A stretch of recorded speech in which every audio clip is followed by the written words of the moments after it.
Good morning and welcome to Thursday's Thrills. So I'm going to go right in. Like I said yesterday, I'm going to continue in Psalm 100 and I'm going to read verses 4 and 5. It says, Enter his gates with thanksgiving, go into his courts with praise. Give thanks to him and praise his name.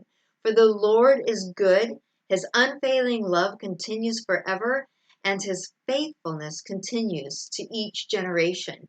So I'm going to break this down a little. The first part of the verse 4 says, Enter his gates with thanksgiving. And in Hebrew, the word thanksgiving is todah, and that means to sing formal worship songs, formal public worship.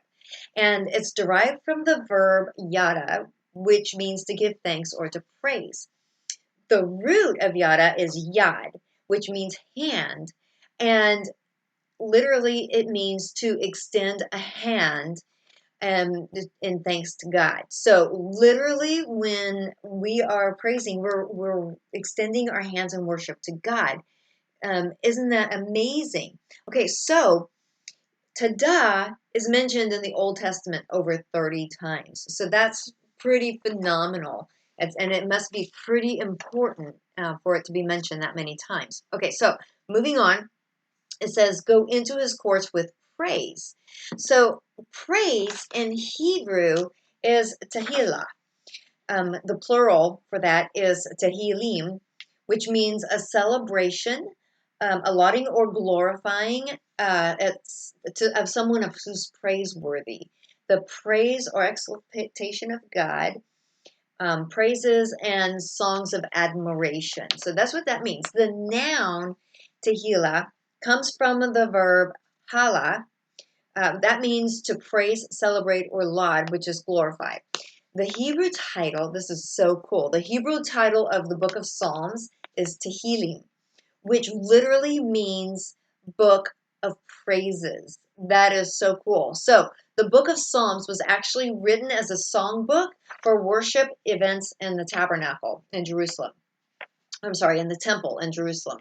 And it was suitable for prayer or recitation, but especially it was designed for singing. Okay, I'm going to break down really, really quick just the rest of this.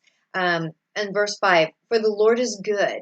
That's self-explanatory. We already know God is so good.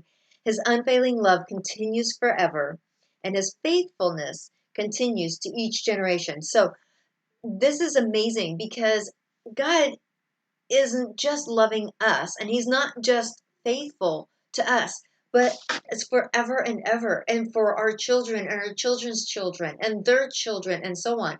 He is faithful and he will love us for an eternity. I'm so looking forward to the day when I get to spend eternity with him in heaven. We don't have to live here anymore. Real quick, if you don't know that that's where you're going to be going, please message me, talk to me, ask me how I can help you to learn more about becoming a Christian and giving your life to the Lord. I My biggest desire is to teach people that we can each have a relationship with God. It's not just for people who are special.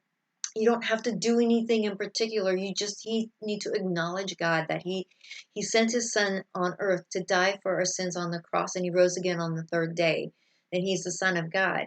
So really, it's super simple. If you have a desire to become a Christian or you want to learn more, please contact me and I will help you and I will talk to you about this. So you guys have an amazing day, and I love you and I'm praying for you.